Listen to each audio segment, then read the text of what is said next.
News when you want it with Bloomberg News Now. I'm Denise Pellegrini. Ukraine and Russia and the efforts for a peace agreement in focus today, with Canada's Prime Minister Mark Carney in Ukraine saying Canadian forces may join post-war Ukrainian peacekeeping efforts. And Carney also outlined details of nearly $2 billion in support for Ukraine, including funding for drones, ammunition, and armored vehicles and other support. It is not, in Canada's judgment, it is not realistic that the only security guarantee could be the strength of the Ukrainian armed forces in the medium term. So that needs to be buttressed. It needs to be reinforced. Meantime, fighting between Ukraine and Russia intensifying on this Ukraine Independence Day, and efforts are underway to finalize security guarantees for Ukraine in the event of a peace deal, according to Ukrainian President Vladimir Zelensky and former CIA Director and CENTCOM Commander, retired U.S. Army General David Petraeus, says it's time to push hard on Russia to come to the table. As someone who had 5 combat commands as a general officer and wrote letters of condolence to America's mothers and fathers almost every single night of those commands, I can't fathom, I can't process, if you will, understand the magnitude of the losses on the Russian side. And Petraeus there on ABC's This Week. Nvidia and what the Fed will do next may dominate headlines on Wall Street this coming week. Chipmaker Nvidia reports quarterly earnings this coming week. More from Bloomberg's Charlie Pellet. Nvidia reports Wednesday after the close of trading, and it comes as at least 9 analysts last week lifted their 12-month price target on the company.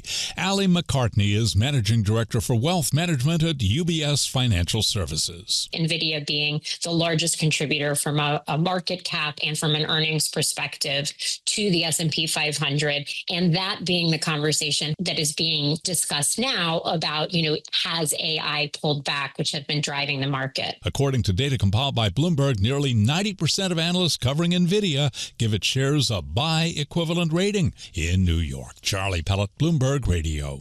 Thank you, Charlie. We'll also be hearing from a parade of Fed speakers this coming week, including New York Fed President John Williams, Dallas Fed President Lori Logan, Richmond Fed President Tom Barkin, and then Fed Governor Christopher Waller. All that after Fed Chair Jay Powell this past week talked about the job market and seemed to some to signal the Fed might have room to cut interest rates in September. Our policy rate is now 100 basis points closer to neutral than it was a year ago, and the stability of the unemployment rate and other labor market measures allows us to proceed carefully as we consider changes to our policy stance. Powell at the Fed's annual symposium in Jackson Hole also warned, though, about the lurking danger of tariffs possibly igniting more inflation.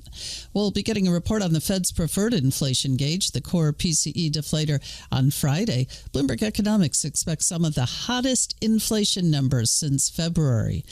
The FBI this week searched former National Security Advisor John Bolton's house in Bethesda, Maryland, possibly related to a classified documents investigation. Vice President J.D. Vance was asked if this was because Bolton is a frequent critic of President Trump. I think that there's a broad concern about Ambassador Bolton. They're going to look into it. And like I said, if there's no crime here, we're not going to prosecute it. If there is a crime here, of course, Ambassador Bolton will get his day in court. And Vance on NBC's Meet the Press. President Trump says he's preparing to expand federal deployments of the National Guard beyond Washington, D.C., and Mayor Brandon Johnson of Chicago says that's not what his city needs. What's being painted by the federal government is false.